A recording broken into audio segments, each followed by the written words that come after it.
लोगों ने last video में न्यूरोमस्कुलर जंक्शन तक पढ़ा था। आज हम एक बहुत इंपॉर्टेंट टॉपिक पढ़ रहे हैं जिसका नाम है रिफ्लेक्स एक्शन। इस टॉपिक के ऊपर मार्क कर लो, बुक की बहुत इंपॉर्टेंट है, बार बार इसमें बोर्ड से क्वेश्चन आता है। तो रिफ्लेक्स एक्शन होता क्या है? रिफ्लेक्स एक्शन क्या होता है? हमारी बॉडी का एकदम सडन क्विक रिस्पॉन्स, या फिर कह सकते हैं उसको ऑटोमेटिक रैपिड रिस्पॉन्स। जैसे कि अगर हमारे आंखों के कोई हाथ लगा दे तो हम फट से अपना क्या करते हैं, बंद कर लेते हैं। Blinking of eyes. क्या है? Blinking of eyes. ये कैसा रिस्पॉन्स है? एकदम सडन रिस्पॉन्स है। कैसा रिस्पॉन्स है? एकदम सडन रिस्पॉन्स। तो रिफ्लेक्स एक्शन की डेफिनेशन अगर पूछा जाए तो क्या होगा? Reflex action is an automatic rapid response. इसके अलावा इसका और एग्जांपल क्या होगा? छींकना। जैसे हमारे नाक में पूछा जाता है हम छींकते हैं, छींकने से पहले सोचते हो क्या? नहीं, अचानक से छींक देते हो। Coughing, blinking of eyes etcetera. ठीक है।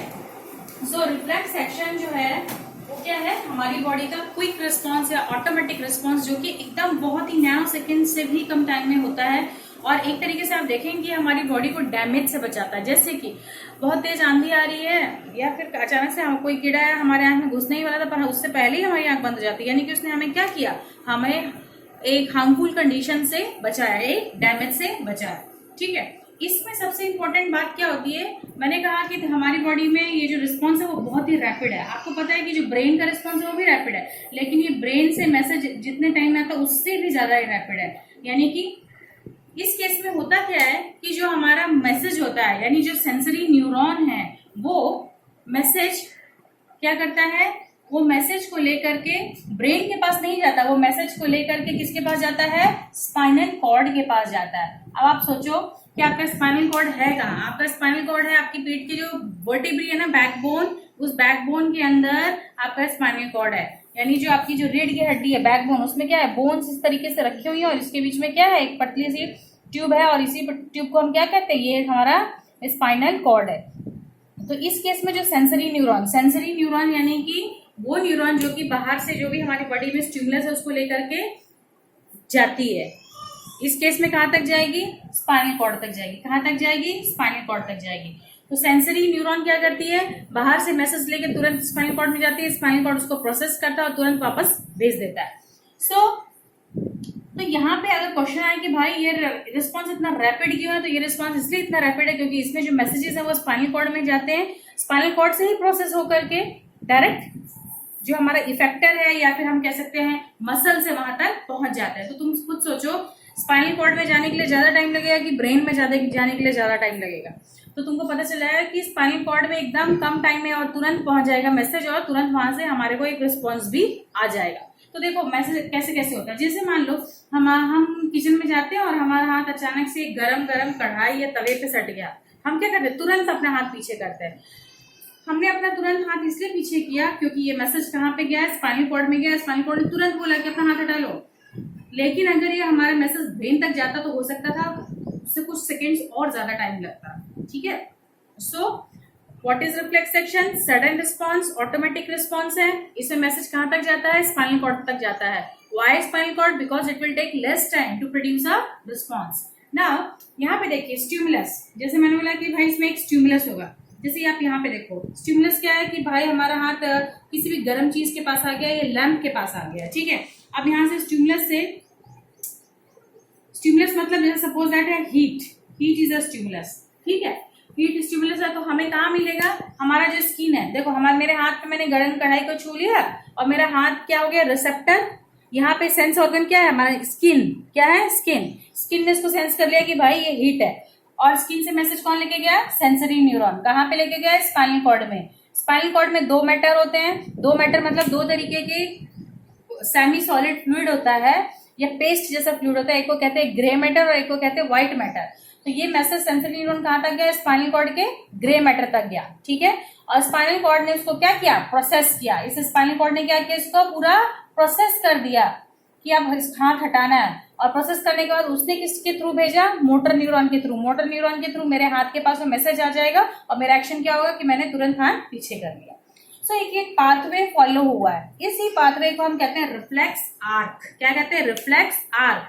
यानी कि जो नर्व इम्पल्स है उसका जाने का क्या क्या रास्ता है, किस किस के थ्रू वो पास हुआ और किस किस के थ्रू वो आकर के एक रिस्पॉन्स प्रोड्यूस किया, उसे हमने क्या कहा? Reflex arc. आप इसका डेफिनेशन रीड करेंगे तो आपको समझ में आएगा। जब भी वीडियो देखते हो नोट्स को सामने रखो, वीडियो को पॉज कर करके नोट्स पढ़ते जाओ और साथ में ये समझते जाओ, अपने आप समझ में आएगा।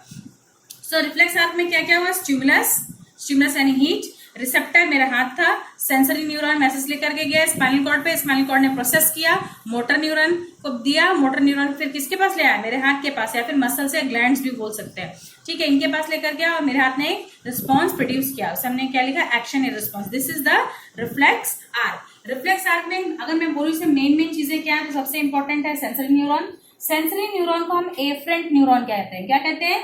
एफरेंट। एफरेंट न्यूरॉन मतलब जो कि स्टिमुलस से मैसेज कहाँ लेकर के गया?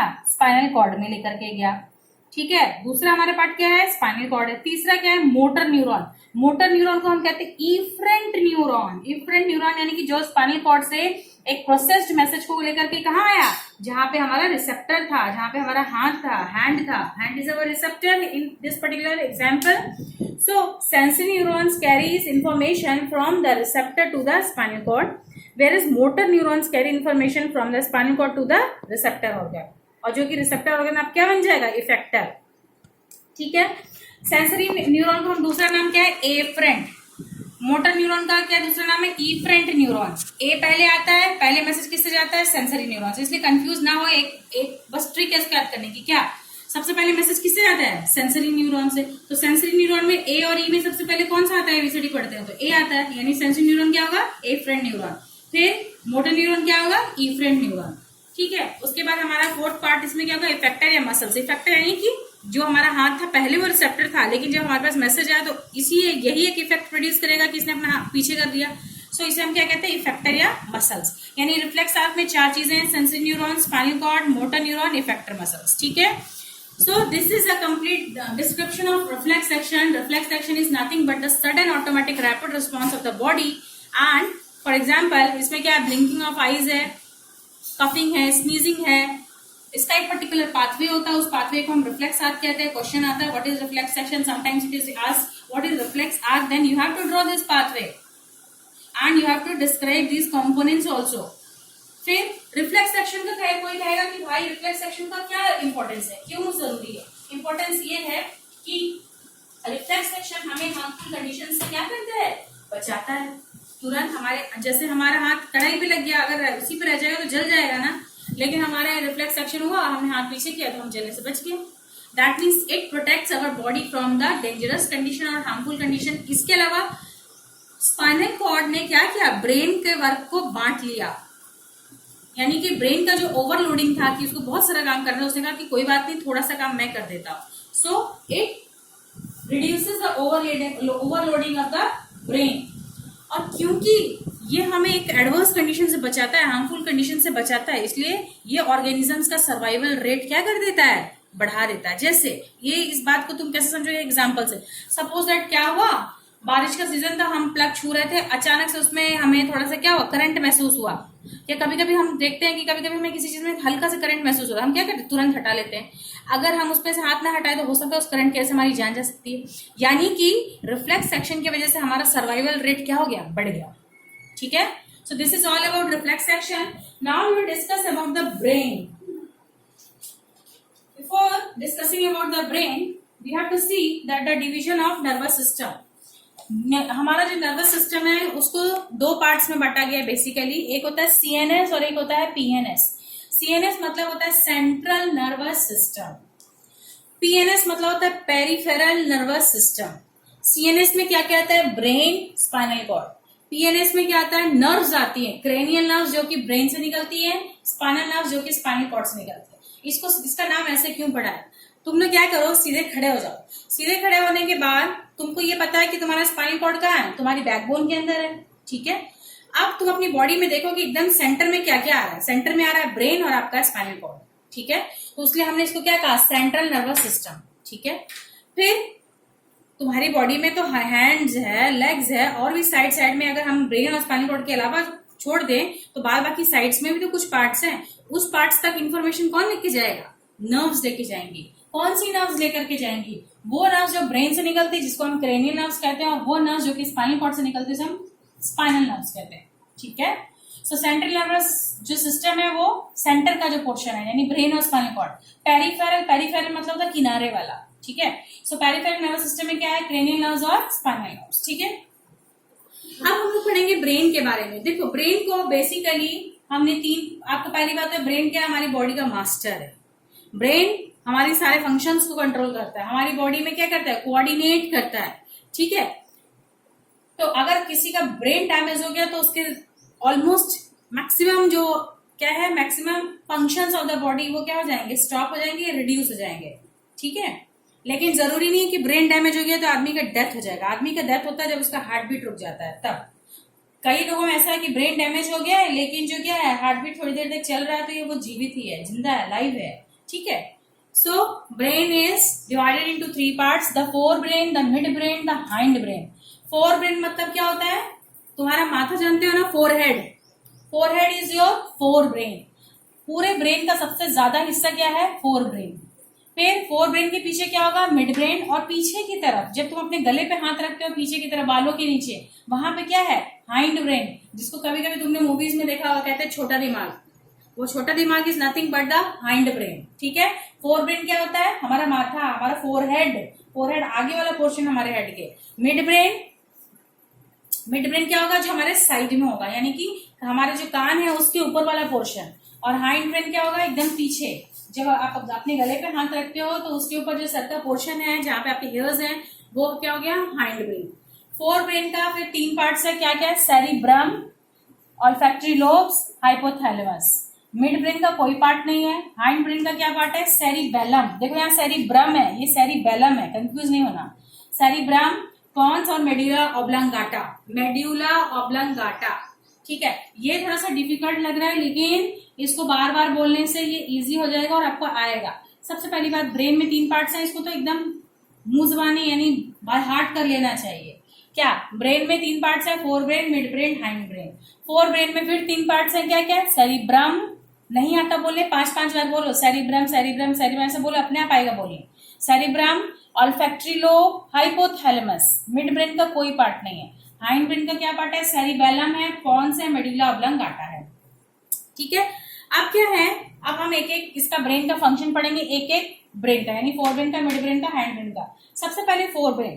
फोर ब्रेन जो होता है उसमें आपका फर्स्ट पार्ट क्या था, सेरिब्रम। क्या था, सेरिब्रम। सेरिब्रम आपका फोरहेड होता है, ठीक है। सेरिब्रम में 3 एरियाज होते हैं, एक सेंसरी एरिया, एक एसोसिएटेड एरिया, एक मोटर एरिया। सेंसरी एरियाज वो एरियाज होते हैं जहां पे सेंसरी न्यूरॉन इंफॉर्मेशन लेकर के आती है एक्सटर्नल एनवायरनमेंट का। एसोसिएटेड एरिया वो एरिया होता है जहां पे कि जो सेंसरी न्यूरॉन जो इन्फॉर्मेशन लेके आई उसकी प्रोसेसिंग होती है। यानी कि अगर मैं इसको कंप्यूटर की लैंग्वेज में बोलूं तो बहुत आसान है, input device, CPU, output device. यानी इनपुट डिवाइस यानी कि यहाँ पे सेंसरी न्यूरॉन क्या किया, बाहर से एक्सटर्नल इंफॉर्मेशन लेकर के आया और एसोसिएटेड एरिया में वो इन्फॉर्मेशन प्रोसेस हुआ और मोटर एरिया के थ्रू वो इन्फॉर्मेशन क्या हो गया, इंटरप्रेट हो गया, चला गया, ठीक है। सेरिब्रम का फंक्शन क्या है, सेरिब्रम देखो जो भी काम हम सोच करके करते हैं, जहां पे हमारी थिंकिंग स्टार्ट हो गई वहां पे सेरिब्रम का फंक्शन स्टार्ट हो गया। हमारा इंटेलिजेंस, हमारा रीजनिंग कैपेसिटी, हमारा लर्निंग, हमारा लॉजिक, सब कुछ कौन कंट्रोल करता है, सेरिब्रम। हमारी मेमोरी पावर, इंटेलिजेंस पावर, हमारा आईक्यू, सब कुछ कौन डिसाइड करता है, सेरिब्रम।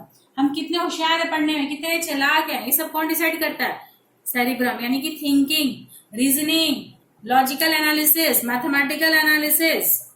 अगर हम सोच के हंसते भी हैं तो क्या है, ये किसका फंक्शन है, सेरिब्रम। यानी कोई भी बॉडी की एक्टिविटी जिसको हम सोच करके करते हैं, अपना पहले सोचते हैं माइंड में कि अच्छा आप ये करना है। जैसे हम बैठे हैं, बैठने के बाद हम खड़े हो गए तो हमने पहले सोचा कि हमें खड़े होना है। So this is also a function of cerebrum. अब देखो हमारी बॉडी में हम नॉर्मल बैठे, हमारी बॉडी में हम ब्रीदिंग कर रहे हैं, हमको पता नहीं चल रहा कि हम ब्रीदिंग कर रहे हैं। लेकिन कभी कभी क्या हुआ, आपने क्या किया, योगा करना शुरू किया और योगा में बोला गया कि भाई आप गहरी सांस लीजिए, तो आपने क्या किया, सोचा और सोच करके फिर गहरी सांस लिया। Breathing is not a function of cerebrum, but जो डीप ब्रीदिंग है वो फंक्शन किसका होगा, सेरिब्रम का, क्योंकि उसमें आपने क्या किया, सोचा कि मुझे गहरी सांस लेनी है। यानी जहां से भी आपका थॉट प्रोसेस स्टार्ट हो जाएगा, जहां से भी आपकी थिंकिंग स्टार्ट हो जाएगी, जहां से आपकी रीजनिंग, आपका एनालिसिस, आपकी इंटेलिजेंस, आपकी मेमोरी पावर, जो आपका आईक्यू जहां से स्टार्ट हो जाएगा वहां पे सेरिब्रम का फंक्शन स्टार्ट हो गया। सो सेरिब्रम हमारी बॉडी का मेन पार्ट है। सेरिब्रम ही डिसाइड करता है कि कौन सा बच्चा ज्यादा होशियार है, कौन सा बच्चा थोड़ा कम होशियार है, कौन सा बच्चा उससे भी कम होशियार है। आप अपना ब्रेन किस तरीके से यूज करते हो डिपेंड करता है सेरिब्रम पे। जो कुछ भी हम याद करते हैं वो कहाँ जाके स्टोर होता है, सेरिब्रम में स्टार्ट होता है, इसलिए सेरिब्रम बहुत इंपॉर्टेंट है। तुमने कुछ बच्चों को देखा होगा कि जब उनको कुछ याद नहीं होता तो अपने माथे पे हाथ लगा के ऐसे रगड़ते रहते हैं, और रगड़ने का मतलब क्या होता है, वो अपने सेरिब्रम को एक्टिवेट कर रहे हैं। ठीक है। उसके बाद है हमारा ऑल्फैक्टरी लोब। ऑल्फैक्टरी लोब क्या होता है, सेरिब्रम के पीछे एग्जिस्ट करता है, स्मॉल लोब्स होती हैं, और ये बेसिकली ऑल्फैक्शन का मीनिंग होता है, इंग्लिश में डिक्शनरी में उठा के देखना, ऑल्फैक्शन का मीनिंग होता है स्मेल। क्या होता है, स्मेल।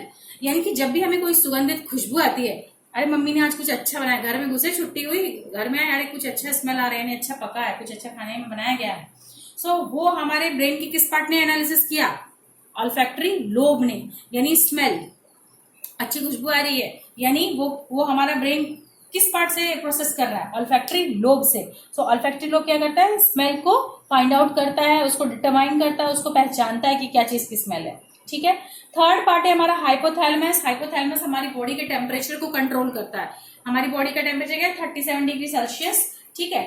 सो कभी कभी आप देखते हैं जैसे आपको फीवर हो गया है, बुखार हो गया है और बॉडी टेम्परेचर बहुत ज्यादा हो गया, तो उसमें जब हमें फीवर होता है तो हमारे ब्रेन का कौन सा पार्ट इफेक्ट होता है, हाइपोथैलेमस। कौन सा पार्ट इफेक्ट होता है, हाइपोथैलेमस। इसके अलावा हमें भूख लगी है, हमें प्यास लगी है, ये सब भी कौन बताता है हमें, हाइपोथैलेमस। कभी कभी हम बोलते हैं हमारे पेट में चूहे कूद रहे हैं, हमें यानी कि हमें भूख लगती है, अर्ज ऑफ ईटिंग, अर्ज ऑफ ड्रिंकिंग, ये सब कौन डिसाइड करता है, हाइपोथैलेमस। ठीक है। उसके बाद हमारे पास आता है मिड ब्रेन। मिड ब्रेन यानी कि आप अपने कान पे हाथ रखिए और कान के ऊपर वाला जो हिस्सा, that is the mid brain. ये क्या करता है, मिड ब्रेन दो काम करता है, कहीं से भी जो साउंड आ रहा है, साउंड को ये लोकेट करेगा, प्लस इमेजेस, यानी जो हम देख पाते हैं, जो हम चारों तरफ देख रहे हैं कि क्या क्या चीजें हैं, ये सब किसने वो किया, लोकेट किया, मिड ब्रेन ने किया। यानी मिड ब्रेन का दो फंक्शन है, पहला लोकेट साउंड और दूसरा क्या है, visual images, to locate visual images. यानी कि देखना और सुनना, ये काम किसका है, मिड ब्रेन का। ऐसे याद करो, देखना और सुनना, यानी कि to locate visual images and to locate sound, ये किसका काम है, मिड ब्रेन का काम है। फिर उसके बाद क्या आता है हमारे पास, हाइंड ब्रेन। हाइंड ब्रेन के तीन पार्ट्स हैं, सेरिबेलम, पॉन्स और मेडुला ऑब्लंगाटा। क्या क्या, सेरिबेलम, पॉन्स और मेडुला ऑब्लंगाटा। जो सेरिबेलम होता है वो हमारी बॉडी के पोस्चर, अगर आप बैठ करके वीडियो देख रहे हैं तो आप बैठे हैं, आपकी बॉडी का एक प्रॉपर पोस्चर है, उसका इक्विलिब्रियम है, वो सब किसने मेंटेन किया है, सेरिबेलम। जब हम चलते हैं तो क्या चलते चलते गिर जाते हैं, नहीं होता, हम कांस्टेंट स्पीड में चलते हैं, और एक हमारा चलने का भी एक पोजीशन है, बैठने का भी एक पोजीशन है, यानी हमारी बॉडी क्या है, इक्विलिब्रियम, बैलेंस्ड है। हमारी बॉडी का बैलेंस कौन करता है, सेरिबेलम। और आपको मैं बता दूं, जो लोग अल्कोहलिक होते हैं, जो लोग शराब पीते हैं, उसमें क्या होता है, ये जो ब्रेन का ये पार्ट होता है ना, सेरिबेलम, यही इफेक्ट हो जाता है, यानी इसके ऊपर असर पड़ता है, जिसकी वजह से क्या होता है, जो एक अल्कोहलिक पर्सन होता है, शराबी होता है, वो क्या करता है, लड़खड़ा के चलता है, गिरता है उठता है, गिरता है उठता है। क्यों, क्योंकि उसने जो अल्कोहल कंज्यूम किया, उसने ब्रेन की किस पार्ट को इफेक्ट किया है, सेरिबेलम को इफेक्ट किया, और सेरिबेलम को इफेक्ट करने की वजह से क्या हुआ, उसकी वजह से ये हुआ कि उसका बैलेंस बिगड़ गया, वो बार बार लड़खड़ा रहा है। ठीक है।